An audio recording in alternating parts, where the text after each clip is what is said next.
Could you please explain the unholy alliance between the left and the forces and the Muslim supremacists, considering that the premises and the principles of both of them are mutually incompatible?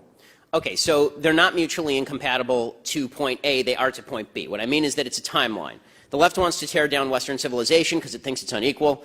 The radical Muslims want to tear down Western civilization because they think it's evil. So to the point of tearing down Western civilization, they're pretty much on the same page. It's where they go from there that's a problem. Right? One side wants to build a caliphate and the other side wants to build a communist utopia.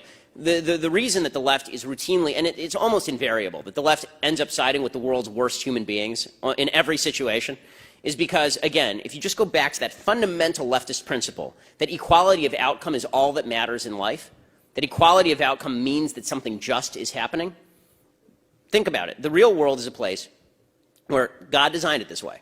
I believe this. God designed it not for every individual, but certainly for the vast bulk of humanity. If you do responsible, good things with your life, you will be more successful than if you do irresponsible, bad things with your life. Well, if the left believes that people who are unsuccessful are more virtuous, then what that means is that the non-virtuous are more virtuous, right? Because the people who are unsuccessful are generally not doing good, responsible things, and the left says, well, those people are victims, let's help them. Right? So the Muslims in the Middle East are victims of Israel. They must be victims of Israel because Israel's rich, and its neighbors are not. So they must be victims. Well, the real reason the Muslims, the Palestinian Muslims, for example, are poor is because they've spent all the money that has been given to them, hundreds of billions of dollars, all the money that's been given to them over the course of decades, and they've spent it on terrorism, and they've spent it on stocking it away in their bank accounts of Yasser Arafat and Mahmoud Abbas, and they've spent it on garbage, and they spent it on anti-Israel propaganda. That's the real reason they're poor. But the left looks at it and they say, they're poor. That means they're virtuous. This is why I hate it, really despise it, when Republicans do the whole, I'm a better person because I have a rags to riches story. You weren't a better person when you're poor.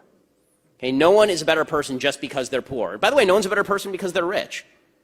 All that wealth is a measure of how many voluntary exchanges you engaged in a free market. That's all that wealth is. But the idea for the left is that all inequality is evil. Therefore, the people who are unequal at the top are evil and the people at the bottom are virtuous. Which is why you'll hear people on the left say things like they like small business, but they hate people who are big business, like the Walmart family, right? The Walton family. They're terrible. Well, were they terrible when they were just a family living in the middle of nowhere? When exactly did they transition over into evil? Right? When they became successful enough, because their success meant, by necessity, according to the leftist worldview, they were depriving others of their fair share.